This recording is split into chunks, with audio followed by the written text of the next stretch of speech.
કોની અંદર એટલે એના પર તો એક ધ્યાન રાખતા જ રહીશું, પરંતુ આગળ વધીએ ને અત્યારે આપણી સાથે એક કંપનીનું મેનેજમેન્ટ જોડાયું છે. જો યુફ્લેક્સ ના પરિણામ આપણને આવતા જોવા મળ્યા હતા અને પરિણામની અંદર માર્જિનની અંદર FY24ની અંદર ઘટાડો જોવા મળ્યો છે. ખાસ કરીને દરેક મોરચે FY24માં થોડુંક નબળું એમનું સાબિત થયું છે. આપણી સાથે અત્યારે આ પરિણામ પર ચર્ચા કરવા માટે યુફ્લેક્સના ફાઇનાન્સ અને અકાउंटના ग्रुप प्रेसिडेंट અને CFO राजेश भाटिया साहब अपनी साथ जुड़ाई गया है. राजेश जी, आपका स्वागत CNBC बाजार पर. सर, सबसे पहले यही पूछना चाहेंगे, देखिए FY23 के कंपैरिजन में हम देखें तो मार्जिन में थोड़ी हमें कमी देखने को मिली है, और ये क्या क्या कारण रहा इसका, और इसके लिए अभी आप कोई करेक्टिव मेजर्स ले रहे हैं? तो corrective measures industry wide phenomenon है ये कि जैसे यूरोप में यूक्रेन वॉर के बाद में कुछ डिमांड पे इम्पैक्ट आया, US में फिजिकल पॉलिसीज जो हुई उसके डिमांड में इम्पैक्ट आया, और इंडिया में जो कैपेसिटीज जो एक साल में ऐड हुई उनसे डिमांड सप्लाई डिस्टर्ब हुआ, उसकी वजह से प्राइस पे इम्पैक्ट आया. तो ये फिनोमिनन जो है ये इंडस्ट्री वाइड है, ये सिर्फ यूफ्लेक्स का नहीं है. यूफ्लेक्स ने तो बाकी सबसे, क्योंकि यूफ्लेक्स सिर्फ पैकेजिंग फिल्म्स का बिजनेस नहीं करती है. Uflex aseptic packaging, flexible packaging, holographic, chemical, cylinders, engineering और भी कई बिजनेस में है.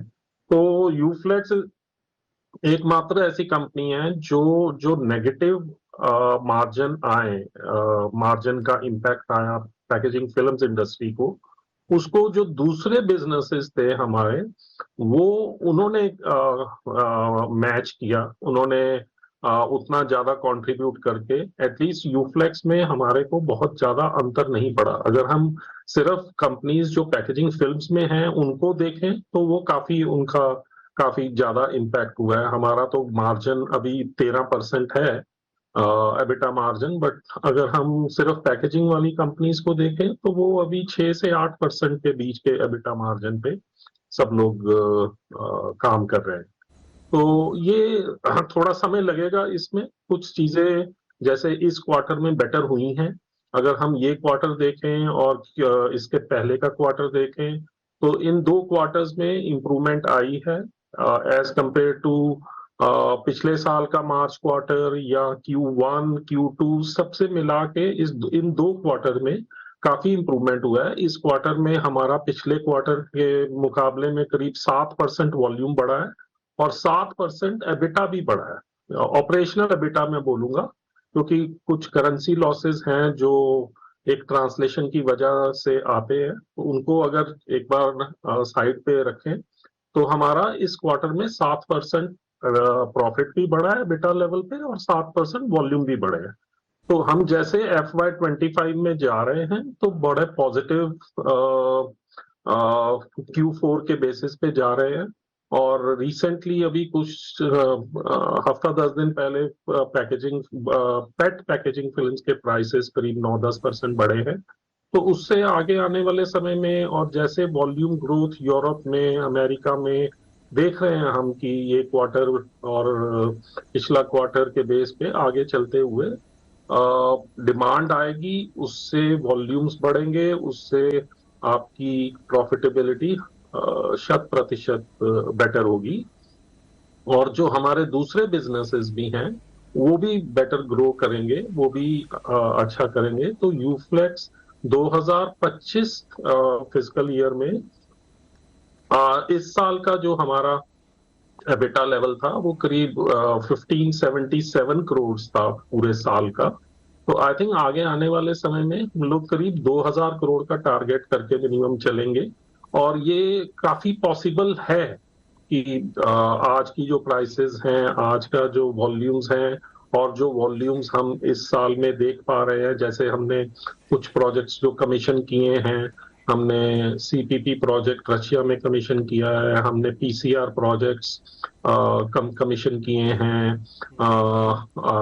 इजिप्ट में और मेक्सिको में, हमने इंडिया में पेट चिप्स फिल्म्स का प्रोजेक्ट कमीशन किया है, हम लोग कुछ वैल्यू एडेड फिल्म्स में और कर रहे हैं मेक्सिको में और इजिप्ट में. और इजिप्ट में एक पेट चिप्स प्लांट साल के अंत तक वहां भी आ जाएगा. तो इन सब के चलते हुए हम लोग FY25 में FY24 से मच बेटर करने का एक्सपेक्ट करते हैं। ठीक है सर, आपने ओवरऑल रिजल्ट पे तो बात की, पर मैं आपको यही पूछने वाली थी, इजिप्ट में जैसे पेट चिप्स की आपने बात की कि वहाँ पे प्लांट जो है वो आप स्टार्ट करने वाले हैं, तो ये कितना आगे बढ़ा है अब तक और कब तक ये प्लांट जो है वो हमें शुरू होते दिखेगा सर? तो 2 प्लांट हमने ये लगाए थे, एक तो पानीपत में लगा है और वो 31 मार्च को हमने कमीशन किया है, 31 मार्च 2024 को। इजिप्ट का प्लांट हम लोग Q3 या मैक्सिमम Q4 ऑफ FY25 में हम लोग इसको कमीशन कर देंगे। जी सर। सर एक चीज़ ये भी जानना चाहेंगे, देखिए हमने जब पिछली बार बात की थी आपने बताया था Q3 के अंदर के जो रेड सी के थोड़े जो क्राइसिस है उसकी इम्पैक्ट आपके जो खास करके सप्लाई चेन है उसके ऊपर होती हुई दिखी थी। क्या Q4 में भी हमें ये इम्पैक्ट थोड़ी बहुत दिखी है? और खास करके यही जानना चाहते थे कि कितनी इम्पैक्ट कुछ उसके आएगी और आने वाले टाइम पे इसके यहाँ पर कुछ ईज आने की आपको अभी उम्मीद है?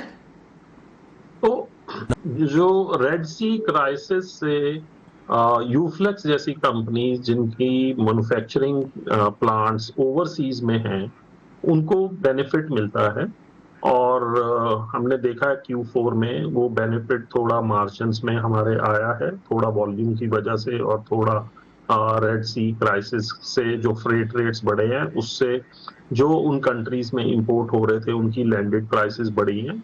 बट अभी ओवर कैपेसिटी इतनी है कि उसका पूरा इम्पैक्ट जितना आना चाहिए था वो नहीं आया है।